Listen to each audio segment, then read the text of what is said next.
Si è insediata la prima magistratura politica della Repubblica Veneta, che questa sera si riunirà per la prima volta e che inizierà a dare vita formale alla Repubblica. Tirano dritti per la strada aperta venerdì sera da Piazza dei Signori. Dopo un fine settimana di festa sotto i riflettori dei media di mezzo mondo, gli indipendentisti di plebiscito.eu cominciano a tracciare quelle che definiscono le linee guida del cammino che li porterà all'indipendenza del Veneto. Prima sfida che il neonato organismo politico vuole affrontare è quello del trattenimento delle risorse fiscali e non a caso gli indipendentisti fanno leva come prima mossa proprio su un aspetto, quello delle tasse, che indiscutibilmente rappresenta uno dei maggiori segnali del malcontento dei veneti nei confronti dello Stato centrale. Partirà un'azione per fare massa critica affinché ci sia un trattenimento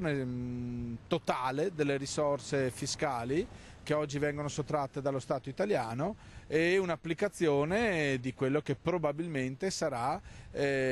uscirà questa sera, un decreto di esenzione fiscale totale per i cittadini e le imprese del Veneto. Tasse in primo luogo, ma i temi che i 10 delegati per l'indipendenza del Veneto affronteranno stasera vanno dall'avvio delle relazioni diplomatiche per il riconoscimento internazionale della Repubblica Veneta alla redazione di un libro bianco, alla convocazione per domenica prossima del Congresso del Popolo Veneto. Nel frattempo, pur dichiarando che plebiscito.eu non diventerà mai un partito, gli indipendentisti affilano le armi per quella che comunque diventerà una discesa in campo, magari in vista delle europee. C'è una riflessione in corso, vedremo, ne discuteremo tutti assieme, però è altrettanto chiaro che un'ala politica ci servirà, uno strumento politico ci sarà necessario e questo strumento politico probabilmente sarà anche fondamentale per alimentare il dibattito politico della futura Repubblica Veneta.